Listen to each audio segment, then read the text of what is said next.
All right, look, we need to have a talk. Look, I get it, man. I completely get it. And it's completely fine. Cebuano is a mad hard language. It is a ridiculously hard language, especially if you have English as a dominant language as your primary language, okay? Or if you speak a language that works it works like English. Like if you speak a language like Spanish or French that are tense based, okay?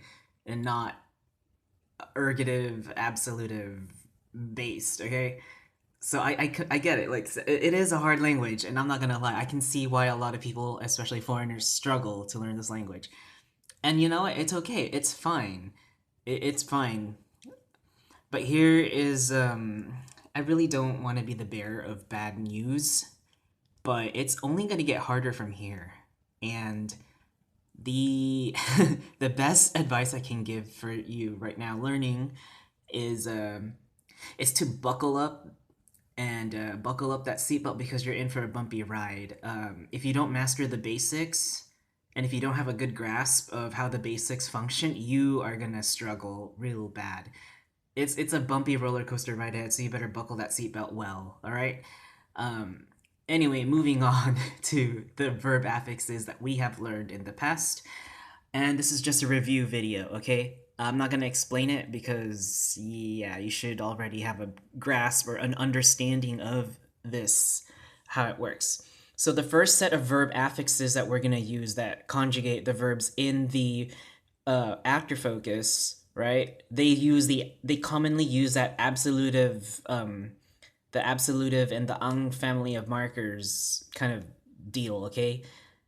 And they're I separated them between incomplete and completed. So again, you can think of it as, has the action began or has it not began? If it hasn't began yet, then it's incomplete, right? It hasn't started.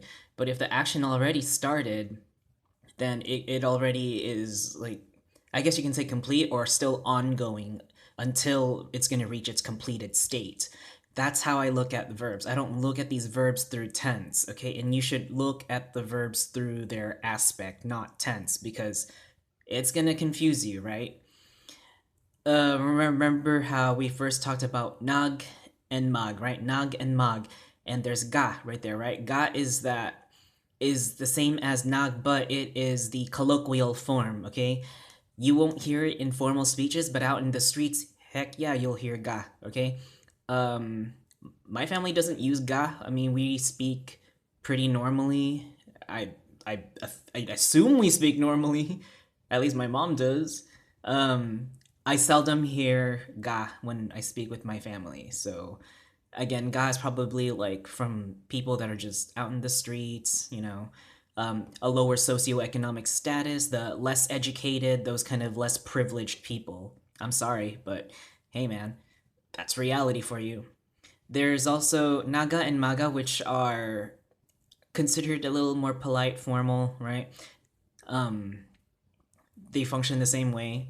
We talked about the mu and the mo, right? Dialectal difference or accent difference, again, same thing. We also talked about mi and ni, which is the opposite of mu and mo. Mi and ni, again, same dialectal difference, all right, or accent difference, regional difference, but they mean the same thing, mi and ni. I'm also going to talk about Ming and Ning because they also mean the same thing as me and ni, respectively. So me is what you'll hear. You'll also hear Ming from time to time with other people. It's a variant of me. Likewise, Ning is a variant of ni. And I put that out there because yes, my mom does, and my family, we do speak. We do use Ning. For example, ningabot, right? Ningkaon, ningabot, those kind of affixes, we do use them. Next, we have the abilitative affixes in the actor focus, and it's naka and maka, right? And maka's variation I haven't taught, but you already know what maka is, so now I can introduce you to ka, right? Ka is a short form.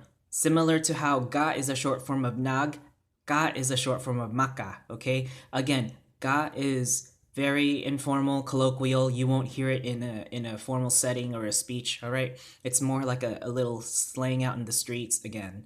So maka, naka, ka, okay? And finally, you learned the nang, mang, pang, and pag, okay? Boom. Easy day for this section of the actor focus, affixes.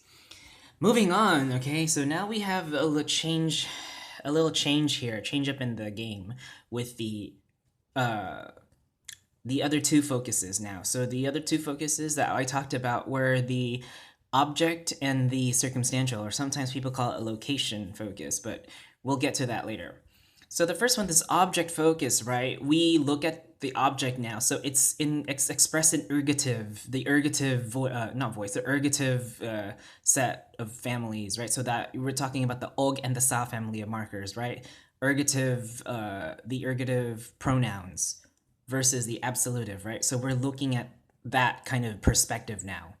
And again, with your complete and incomplete, right? I put down the affixes that are related to, in this first two boxes, the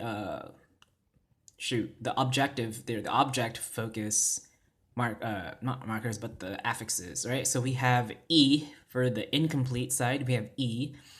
We have on and hon. If you remember, on and hon, depending on the the last consonant, if it's stressed or unstressed, right? And the opposite of on and hon, which is gi, right, for the incomplete or hasn't started or has already started and hasn't been completed yet or has already been complete, right? We have the imperatives a and ha, right?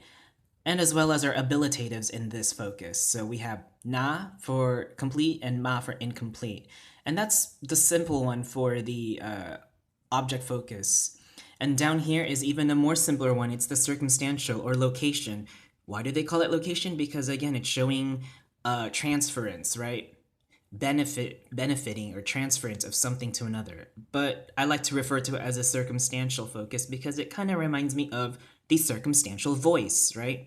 So just keep that in mind. And also remember, Austronesian alignment is not a type of morphosyntactic alignment. It is a voice type system, okay? Morphosyntactic alignment is the absolutive ergative alignment that the Cebuano language has. It's an ergative absolutive language. But it incorporates Austronesian alignment, which is misleading because it's not an alignment, but it incorporates Austronesian alignment in it through a voice system or a vocal system, and I already talked about those voices, right? So anyway, moving on to the circumstantial focus, we have in the completed gi something something an, and then the opposite, which is the incomplete, it's just the an or han endings. Likewise with on, hon, or a or ha, we have an and han depending on the last consonant, if it's stressed or unstressed, okay? And then lastly, we have the abilitative forms in the circumstantial focus, which is na something something an, and its opposite ma something something an, okay? All of these affixes in these two focuses require that ergative or the sa-og family markers or that kind of focus, okay, in that family, versus the absolutive or the, I guess, main focus, as I could call it. But yeah, I hope this can kind of clear up with the review of affixes. And I'm making this video because this, I feel like you just need to review for what's going to be coming up ahead. And it is going to be crazy. Now it's blurring. So yeah, hopefully this helps. And I hope you can build a better foundation from this all.